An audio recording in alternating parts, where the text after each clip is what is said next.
नमस्कार भाइयों बहनों, आपका स्वागत है आपके प्यारे चैनल चंद्रा कोचिंग क्लासेस। आज हम लोग वही कंटिन्यू करने जा रहे हैं सीटीटी का मैथ्स की पेडागोजी पढ़ानेंगे, जहां पे कल छोड़ा था, जो उससे पहले लेक्चर में हम लोगों ने छोड़ा था, वहीं से हम कंटिन्यू करेंगे डे टू डे। ये जो हम लोग का सेशन चल रहा है, इसमें मैथ की पेपर फर्स्ट और पेपर 2 दोनों कवर होंगे। इसलिए जो लोग अभी अभी इस चैनल को देखना शुरू किया है तो प्लीज इसको लाइक, सब्सक्राइब एंड शेयर जरूर करें ज्यादा से ज्यादा लोगों में। ठीक, अब क्या है, लोगों को एक चीज प्रॉब्लम आती है कि मैथ्स मुझे समझ में नहीं आ रही, कि मैथ हमको बहुत टफ लगती है। तो उससे बढ़िया है एक चीज करें माइंड को बूस्ट करने के लिए। वेरी इजी मेथड है, कुछ नहीं, अपने अंदर की निगेटिविटी जो है उसको आप थ्रो आउट कर दें। कैसे का क्या मतलब है, हमेशा जब पढ़ने बैठो अरे हमको नहीं आता, अरे हमको नहीं आता है, ये तो बिल्कुल नहीं करना है। सीधे सीधे एक तरह से अपने दिमाग में ये चीज कर लो, ये चीज मुझे आती है, ये मैं 100% मेरा हो जाएगा, ये चीज मैं आज करूंगा। तो आप एक दिमाग में एक लॉ ऑफ अट्रैक्शन जो होता है, ये लॉ ऑफ अट्रैक्शन जो होता है उसको लागू करो। लॉ ऑफ अट्रैक्शन का मतलब क्या है, एक थिंकिंग आप अपनी पॉजिटिविटी पूरा डेवलप कर लो। जब तुम अपने दिमाग में पूरा पॉजिटिविटी डेवलप कर लोगे, कोई चीज इम्पॉसिबल नहीं है जो चीज तुम्हारे अंदर ना हो, सारी चीज तुम कर लोगे वेरी इजी वे। बस एक अंदर अपने आग होनी चाहिए किसी चीज को पाने के लिए, समझे? तो इसीलिए फोकस करो अपने पेपर पे। सीटीटी का एग्जाम जरूर होना है, ऐसा नहीं है कि आज 2 महीने लेट हो गया है तो पेपर नहीं होगा, पेपर तो होना है, जनवरी तक होना है। इसीलिए कंटिन्यू अपनी पढ़ाई पे फोकस करो, डरना नहीं। जो सब्जेक्ट नहीं आता, चाहे हिंदी हो, चाहे SST हो, चाहे EVS हो, कोई भी सब्जेक्ट नहीं आता उस पर फोकस करो, उसको पढ़ो, भागना नहीं, निगेटिविटी को अपने अंदर डेवलप मत होने दो, समझे बच्चों? देखते हैं नेक्स्ट क्या सवाल है। इसमें क्या है, टू क्रिएट अ इंटरेस्ट, हमें क्या करना है, किसी सब्जेक्ट, मैथ्स के सब्जेक्ट में इंटरेस्ट कैसे पैदा करें इन लोअर क्लासेस, छोटे बच्चों में।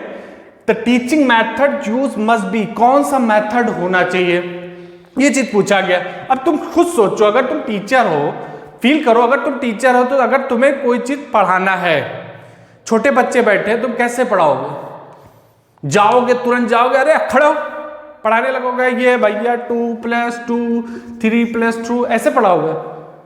ये गलत है, समझे? तो देखो पहले ऑप्शन क्या है, फिर आंसर तुम खुद बोलोगे, हमें कहने की नीड ही नहीं है। तो देखो तुम खुद से, पहले का creativity, creative end game related learning क्या होनी चाहिए, उन लोगों का मेथड होगा क्रिएटिव होना चाहिए, गेम लर्निंग मेथड होना चाहिए, रिलेटेड होना चाहिए। कनिंग का मतलब होता है रटना, रटाना, रटा दोगे उठा के, नहीं। इंडक्टिव और इंडक्शन मेथड होता है, ये बताएंगे, और डिडक्शन मेथड, ये 2 मेथड्स होते हैं, इन मेथडों का यूज करोगे। ये मेथड क्या होता है, इसमें इस मेथड में क्या होता है समझ लो, फिर बताते हैं आंसर क्या होगा।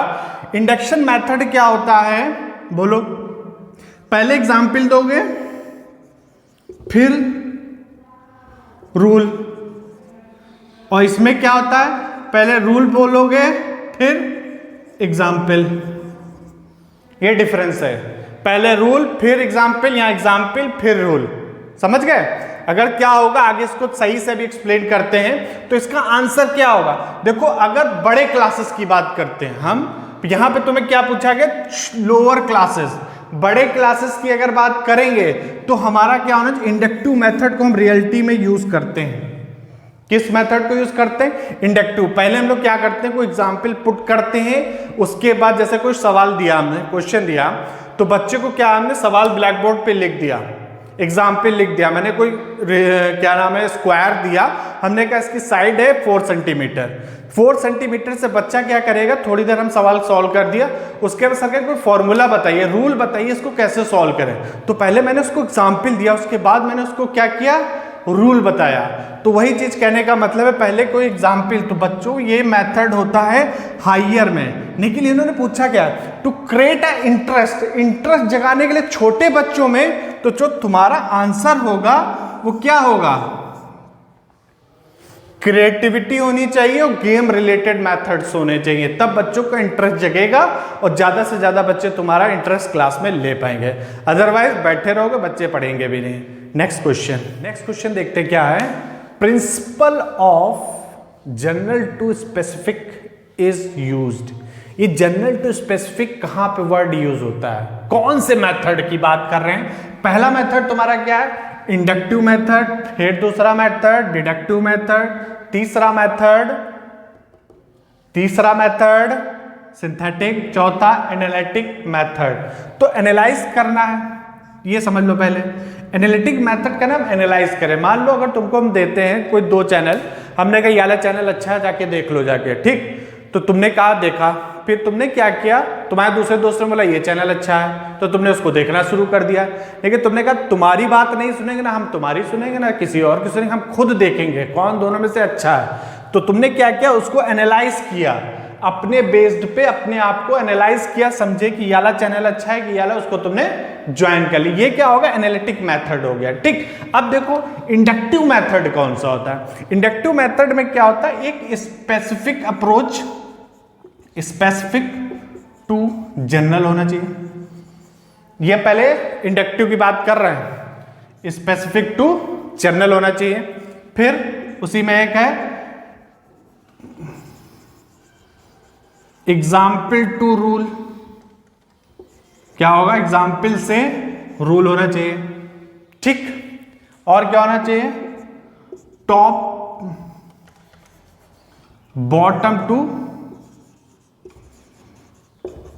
टॉप, बॉटम से टॉप तक के पढ़ाना चाहिए। तो ये जो सारी चीजें होंगी, मतलब पहले एग्जाम्पल सेट करे कोई, फिर उसके बारे में रूल बताए, उसमें हम लोग क्या बोलेंगे? Inductive method. स्पेसिफिक, एक स्पेसिफिक के बारे में बात करने की बात है, एक स्पेसिफिक एग्जाम्पल दे, कोई टॉपिक पढ़ाया जाए तो उसी की स्पेसिफिक एग्जाम्पल से जनरल यूज उसके पता चल जाएंगे। फिर क्या है? बॉटम से टॉप तक, बॉटम से टॉप तक की नॉलेज को गेन कर। डिडक्टिव में क्या होगा? जनरल से स्पेसिफिक की तरफ, जनरल रूल फिर एग्जाम्पल को पढ़ाना चाहिए। पहले रूल दें, फिर उसके बाद एग्जाम्पल, ठीक? उसके बाद दूसरा क्या है? रूल से एग्जाम्पल हो जाएगा, फिर टॉप टू बॉटम, ये अप्रोचेस होती हैं। तो ये 2 मेथड है टीचिंग के। तो यहां पे क्या पूछेगा? Principle of general to specific. General से स्पेसिफिक में कौन सा चीज होगा? तो जनरल से स्पेसिफिक में कौन सा हमारा ऑप्शन होगा? डिडक्टिव। ऑटोमेटिकली समझ में आ गया, सारी चीज तुम्हें पता चल गई है, ये चीजें हो गई सारी चीज, कोई प्रॉब्लम? नेक्स्ट क्वेश्चन देखते हैं, इसका क्या है? इन विच मैथड, कौन सा ऐसा मैथड इन मैथमेटिक्स, मैथमेटिक्स में कौन सा मैथड है? Do we usually take the help of formula and use rules और फॉर्मूले की हेल्प को लेते हैं। कौन सा मेथड है? फिर सारे मेथड पढ़ा चुके हैं, बताओ। पहले जिसमें फॉर्मूला पढ़ाया जाता है उसके बाद एग्जाम्पल दिया जाता है, कौन सा मेथड होता है? कौन सा होता है? कौन सा होता है? Deductive method. डिडक्शन मेथड को क्या बोलते हैं? पहले क्या होगा? यहां पे फिर से बताया दे रहे हैं, पहले क्या होगा? रूल्स और वही फॉर्मूला टू एग्जाम्पल देते हैं। और इंडक्टिव मेथड में क्या होगा? एग्जाम्पल टू रूल्स होंगे। आज सारे इसी बेस्ड पे ही सवाल लग रहा है। देखते हैं नेक्स्ट क्वेश्चन। नेक्स्ट कौन सा सवाल है? क्या है? When introducing a mensuration, mensuration को पढ़ाते वक्त teacher right all the formula on the board before proceeding further. Further पढ़ाने से पहले उसने सारे फॉर्मूले क्या टीचर ने बोर्ड पे लिख दिए।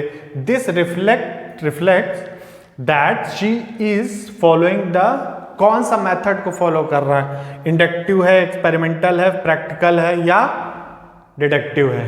कौन सा मेथड को वो फॉलो कर रहा है, ये चीज समझो।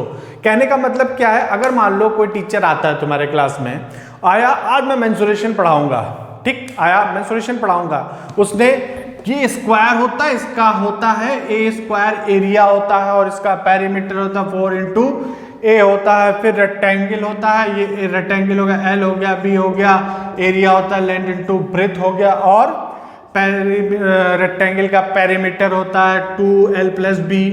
उसने क्या क्या उठा के सारे फॉर्मूले तुम्हारे सामने चाप दिए। ठीक, अब तुमको क्या लगा, पहले तो उसने क्या दे दिए, सारे रूल्स दे दिए, मतलब तुम्हें सारे फॉर्मूले पहले ही दे दिए। तो जब पहले फॉर्मूले आ जाते हैं, रूल्स आ जाते हैं, तो कौन सा मेथड होता है, बाद में इसका एग्जाम्पल पढ़ाया उसने।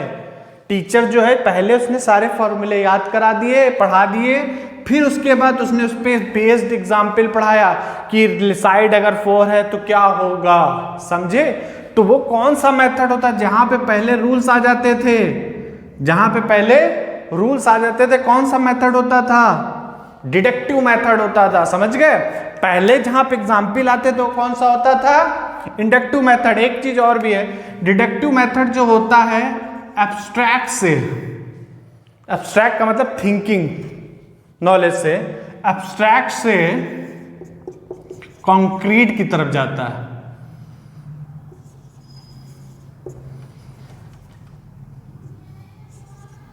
और यहां पे क्या होगा, कंक्रीट से एब्स्ट्रैक्ट तक जाएगा, समझ गए। तो ये चीज है। नेक्स्ट क्वेश्चन देखते हैं, पहला सवाल देखते हैं, बहुत अच्छा सवाल है। क्या सवाल है, a student can gain speed in mathematical calculation. Calculation में कैसे बच्चे की स्पीड बाई कैसे बढ़ सकती है, किस तरह से, कौन से, किस चीज से बढ़ेगी। तो पहले का डिस्कशन, हम डिस्कशन और डिबेट करा दें। ठीक, दूसरा ऑप्शन क्या है, ओरल वर्क दें, ओरल वर्क से, रिटन वर्क से, या प्रैक्टिस से। ठीक, अब देखो एक एक ऑप्शन को तुम एलिमिनेट करते हैं, हटाते हैं, रिड्यूस करते हैं। पहला क्या है तुम्हारा, डिस्कशन और डिबेट। क्या हम लोग बैठ के आपस में दोस्त डिस्कस करके क्या हम लोग का कैलकुलेशन बढ़ जाएगा। अरे बताओ उसकी पाई की वैल्यू क्या होती है यार, पाई की 22/7 इंटू ये, क्या डिस्कशन से क्या हम 4 लोगों से बात करके क्या हम कैलकुलेशन अपना बढ़ा पाएंगे, बिल्कुल नहीं। तो ये तो आंसर तो तुम्हारा क्या है, बिल्कुल रॉन्ग हो गया, समझ गए। फिर क्या है तुम्हारा, ओरल वर्क। ओरली बैठे हैं, अगर कोई बोला 2 × 3 2 × 3 6 × 3, दिमाग में उसने क्या किया, ओरली कैलकुलेट कर रहा है, तो ये हो सकता है, पॉसिबल है ये होने का। ठीक, रिटर्न वर्क, रिटर्न से भी आप बाय बाय करते करते बार बार रिटर्न, 2 × 3 6 हो गया, 6 × 12 कितना हो गया, ये सब चीज क्या है, ये सब तुम्हारा बाय कैलकुलेशन से आ जाएगा। ठीक, तो ये भी हो सकता है। लास्ट एग्जाम क्या है तुम्हारा, प्रैक्टिस। प्रैक्टिस, क्या प्रैक्टिस से हमारा कैलकुलेशन इंप्रूव होगा। प्रैक्टिस में तो ओरल भी आ गया और रिटन भी आ गया, दोनों आ गया। तो जो तुम्हारा एप्रोप्रिएट, जो करेक्ट आंसर होगा तुम्हारा क्या होगा, इसका प्रैक्टिस आंसर होगा, क्योंकि प्रैक्टिस में दोनों चीज आ गई। क्योंकि हमें ऑप्शन हम 2 नहीं मारेंगे, प्रैक्टिस से हमारे दोनों चीज कंक्लूड हो जाएगी, उसमें इंक्लूड हो जाएगी, इसलिए हमारा आंसर क्या होगा, इसमें प्रैक्टिस करेंगे तब हमारा कैलकुलेशन क्या होगा, ज्यादा से ज्यादा बढ़ेगा, इंक्रीमेंट होगा उसमें। ठीक, नेक्स्ट क्वेश्चन देखते हैं। नेक्स्ट क्वेश्चन क्या है, in a child which virtue is develop by the study of maths. Maths को पढ़ने से चाइल्ड में क्या चीज डेवलप होगी, उसके अंदर क्या चीज डेवलपमेंट होता है। पहला क्या ऑप्शन है तुम्हारा, सेल्फ कॉन्फिडेंस। क्या उसका सेल्फ कॉन्फिडेंस बढ़ेगा, जरूर बढ़ेगा, ये आंसर हो सकता है हमारा सही है, समझ गए। नेक्स्ट क्या, लॉजिकल थिंकिंग। हमारी लॉजिकल थिंकिंग भी बढ़ती है मैथ से, ऐसा नहीं कहेंगे नहीं बढ़ती है। ठीक, एनालिटिक थिंकिंग, मतलब विशेषज्ञ वाली जो थिंकिंग होती है, विशेषज्ञ वाली जो थिंकिंग होती है उसमें भी क्या होगा, वो भी बढ़ेगी। ठीक, अब क्या बताओ, ऑल ऑफ दीज, आंसर क्या हो गया तुम्हारा, ऑल ऑफ दीज, मतलब सारे क्या है तुम्हारे सही है। तो इसका मेन जो आंसर हो जाएगा तुम्हारा all of these, answer number D हो जाएगा, समझ गए। नेक्स्ट देखते हैं अगला क्वेश्चन, अच्छा क्वेश्चन है। इसमें क्या लिखा, which of the following is the most appropriate strategy to explain what is, मतलब कौन सी ऐसे एक अप्रोच हम फॉलो करेंगे बताने के लिए कि 1/4 इज लेस देन 1/3। तो कौन सी ऐसी अप्रोच हम फॉलो करेंगे, क्या हम यूजिंग एलसीएम मेथड को यूज करेंगे, यूजिंग पेपर स्ट्रिप्स को यूज करके, क्या यूजिंग डाइन ब्लॉक्स होते हैं उनको यूज करके करेंगे, या फिर हम यूजिंग नंबर चार्ट। तो किसका यूज करके हम इसको करेंगे। तो इसका जो मेन आंसर है तुम्हें तो एलसीएम मेथड तो नहीं यूज करेंगे, ये भी ब्लॉक वाला नहीं यूज करेंगे, नंबर चार्ट से कोई पॉसिबिलिटी नहीं है, तो जो हमारा होगा पेपर स्ट्रिप से। कैसे यूज करते हैं पेपर को, ऐसे एक पेपर है, ठीक, उन्होंने क्या बोला है 4 भाग, 1 2 3 4 कर लिए, दूसरे में क्या करेंगे हम 1 2 3 भाग कर लिए। अब तुम खुद बता दो ये किस तरह से लेस है, इस तरह बता देंगे, समझ गए। एक मेथड होता है पेपर स्ट्रिप से हम सारी चीजें इसको बता सकते हैं। नेक्स्ट क्वेश्चन देखते हैं, अच्छा क्वेश्चन है, क्या है, which of the following sets are required for problem solving method में कौन कौन सी अप्रोचेस हम लोग को रिक्वायर्ड होंगे। सेट की बात कर रहा है, फिर समझना, अप्रोचेस की बात कर रहा है, पहली चीज सेट की बात कर रहा है, किसकी बात कर रहा है सेट। सेट में क्या होते हैं, तीनों ऑप्शन सही होने चाहिए, तब उसको हम करेक्ट बोलेंगे, समझ गए। तो देखते हैं, मेमोराइजेशन होना चाहिए, गैस नहीं मार सकते तो कैंसिल आउट हो गया, तो पहला ऑप्शन ऑलरेडी कैंसिल आउट हो गया। दूसरा क्या, ट्रायल हिट एरर होता है, ड्राइंग तो कोई होते ही नहीं है, ये भी कैंसिल आउट हो गया। फिर क्या होगा, ड्राइंग यहाँ पे भी आएगा तो ऑलरेडी ये कैंसिल आउट हो गया। फिर क्या बचा, रीजनिंग होनी चाहिए, वह सही है। फिर यूजिंग वेरिएबल्स, हम लोग लेट नहीं करते, लेट मान लिया x, उसकी एज x है, मान लेते नहीं हम लोग, कुछ भी मैथ में मान लेते हैं, ज्यूम कर लेते हैं, लेट कर लेते हैं, इसीलिए वहां पे मैथ्स में क्या है वेरिएबल्स होते हैं। लुकिंग फॉर अ पैटर्न, और पैटर्न को देखते रहते हैं, किस टाइप का पैटर्न चल रहा है, पैटर्न का मतलब स्टेप भी समझ लो, एक तरह से देखते रहते हैं कि मान लिया x, उसकी 10 साल बाद उसकी x + 10 हो जाती है, तो उस पैटर्न पे नया सवाल तुम करोगे तो वही अप्रोच को तुम फॉलो करोगे, तो ये चीज क्या हो गई तुम्हारी, करेक्ट हो गई। प्रॉब्लम सॉल्विंग में मैथ्स में ये चीज अप्रोच हमें 3 चीजें फॉलो करनी पड़ती हैं, looking for a pattern, variable का यूज करते हो, रीजनिंग का यूज करते हैं, समझ गए। If you like this lecture तो प्लीज सब्सक्राइब एंड शेयर, ज्यादा से ज्यादा लोग इसको शेयर करिए। थैंक यू सो मच, जय हिंद, जय भारत, टेक केयर।